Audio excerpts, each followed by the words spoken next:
The tyranny of the ticking clock.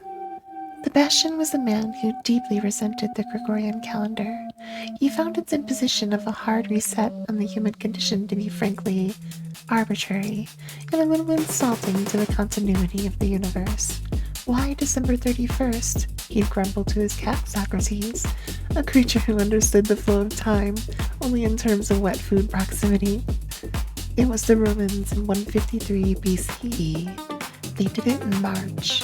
Now we're stuck with this cold, dark night of forced reflection. This New Year's Eve, Sebastian was alone, not out of angst, but by philosophical design. He was a pessimist who stayed up late to make sure the old year leaves, as the saying goes. His resolution was simple: to make no resolutions, thus guaranteeing a 100% success rate by January 1st. At 11:58 p.m., a strange, ethereal figure appeared in his living room. It was wearing a sash that said 2025 and looked incredibly stressed. Sebastian, the figure huffed, adjusting a tiny, glittery top hat. I'm the spirit of the current year, and frankly, your lack of participation is throwing off the existential balance. Balance is an illusion, Sebastian replied, taking a deliberate, non-festive sip of room temperature tea. Change is the only constant. You're just a social construct with a shelf life. A social construct, 2025 shrieked. I'm a year. I represent hope, renewal, and the collective human desire to do better. You're a blank page of a 365-page book, Sebastian countered, and everyone's using a crayon. He gestured to the TV, where the news anchor was describing people shouting and drinking. Look at them.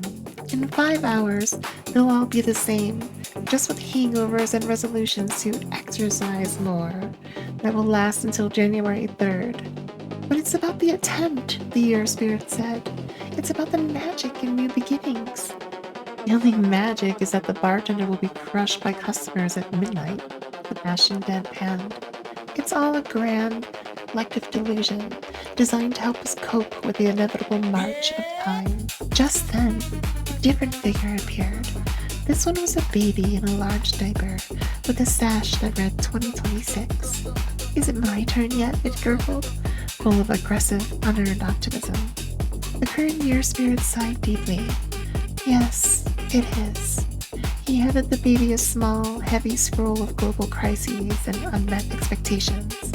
Good luck. This one is a philosopher. As the clock struck midnight, Sebastian watched the transfer of power. The old year dissolved into a cloud of glittery dust, and the new one instantly grew a 5 o'clock shadow of worry. Sebastian turned away, wholly unimpressed. Happy New Year, I guess, Sebastian muttered to Socrates. Same world, different label. He went to bed, safe in the knowledge that his resolution-free life was a pure, logical triumph over the tyranny of forced optimism. He was already a better person than the millions who would feel guilty tomorrow. The universe, he decided, was much funnier when you just embraced the absurdity of the whole thing.